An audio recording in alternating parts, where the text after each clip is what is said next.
ಭಾರತೀಯರೇ ನೀವು ಕೇಳಿ, ವಿಶ್ವಮಾನವನ ಸಾಹಸಗಾತೆ ದೇಶಭಕ್ತರೇ ನೀವು ಕೇಳಿ. ನೊಂದ ಜನತೆಗೆ ದಾರಿ ತೋರಿದ ಗಂಧ ಬಾಳಿಗೆ ಬೆಳಕು ನೀಡಿದ ಅಂಬೇಡ್ಕರ ಜೀವನ ಕಥೆಯ ಭಾರತೀಯರೇ ನೀವು ಕೇಳಿ, ವಿಶ್ವಮಾನವನ ಸಾಹಸಗಾತೆ ದೇಶಭಕ್ತರೇ ನೀವು ಕೇಳಿ.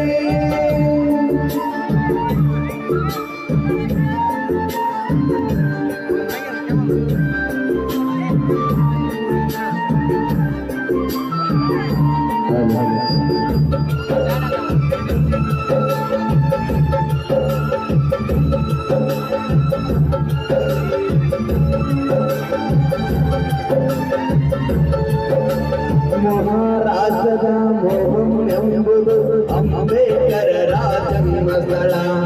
ಏಪ್ರಿಲ್ 14ನೇ ದಿನ ಬಾಬಾ ಸಾಹೇಬರ ಜನ್ಮದಿನ.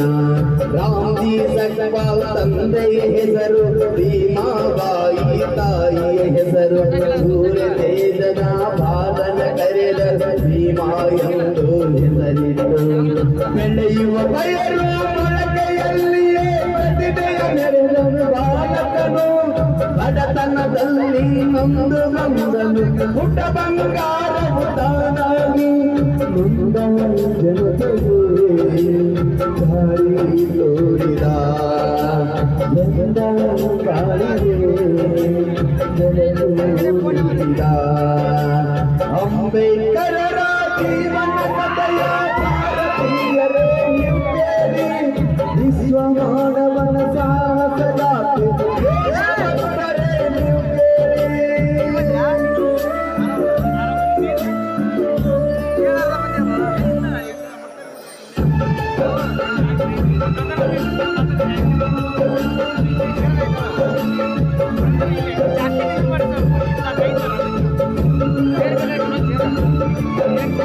ಜನಗಳು ಕರೆಗಳು ನೀರನ್ನು ಕುಡಿಯುವರು ತಾಯಿಗೆ ಸೇರಿದ ಕೆರೆಯಲ್ಲಿ. ಭೀಮನು ನೀರನ್ನು ಕುಡಿಯಲು ಹೋದರೆ ಜಾತಿಗಾದಿಗಳು ಬಿಡಲಿಲ್ಲ. ದೂರದ ಊರಿಗೆ ತಂದೆಯ ನೋಡಲು ಗಾಡಿಯ ಪಯಣದಿ ಹೋದಾಗ, ಆಡಿಸಬಾರದು ಜಾತಿಯ ತಿಳಿದು ಭೀಮನು ಭೂಮಿಗೆ ನುಂಗಿದನು. ಈ ಅನ್ಯಾಯವ ಕೊನೆಗಾಣಿಸುವ ದಾರಿಯ ಭೀಮನು ಯೋಚಿಸಿದ. ದೇಶ ವಿದೇಶದಿ ಪದವಿಯ ಪಡೆದು ಹೋರಾಟವನ್ನು ರೂಪಿಸಿದ. ನೊಂದ ಜನತೆಗೆ ದಾರಿ ತೋರಿದ ಗಂಧ ಬಾಳಿಗೆ ಬೆಳಕು ನೀಡಿದ ಅಂಬೇಡ್ಕರರ ಜೀವನ ಕಥೆಯ ಭಾರತೀಯರೇ ನೀವು ಕೇಳಿ, ವಿಶ್ವಮಾನವನ ಸಾಹಸಗಾತೆ ದೇಶಭಕ್ತರೇ ನೀವು ಕೇಳಿ.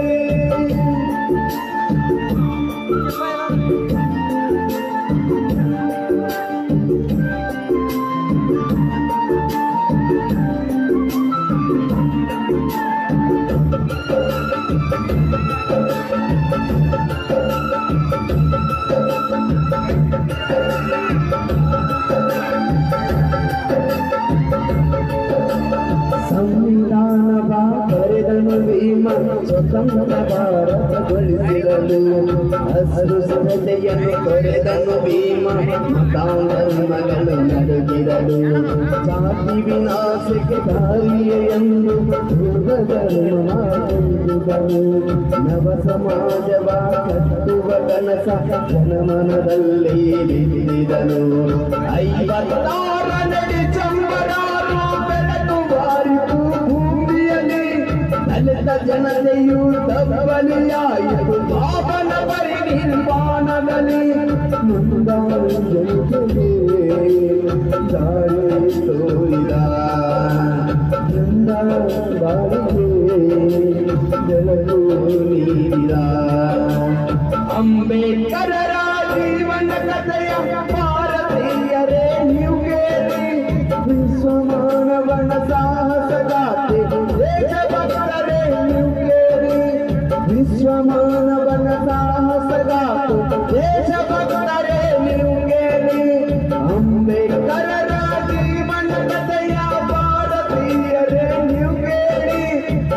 ವಿಶ್ವಮಾನವನ ಸಾಹಸಗಾತಿ ದೇಶಭಕ್ತರೇ ನೀವು ಕೇಳಿ ನೊಂದ ಜನತೆಗೆ ದಾರಿ ತೋರಿದ ಗಂಡ ಬಾಳಿಗೆ ಬೆಳಕು ನೀಡಿದ ಅಂಬೇಡ್ಕರರ ಜೀವನ ಕಥೆಯ ಭಾರತೀಯರೇ ನೀವು ಕೇಳಿ ವಿಶ್ವಮಾನವನ ಸಾಹಸಗಾತಿ ದೇಶಭಕ್ತರೇ ನೀವು ಕೇಳಿ ವಿಶ್ವಮಾನವನ ಸಾಹಸಗಾತಿ ದೇಶಭಕ್ತರೇ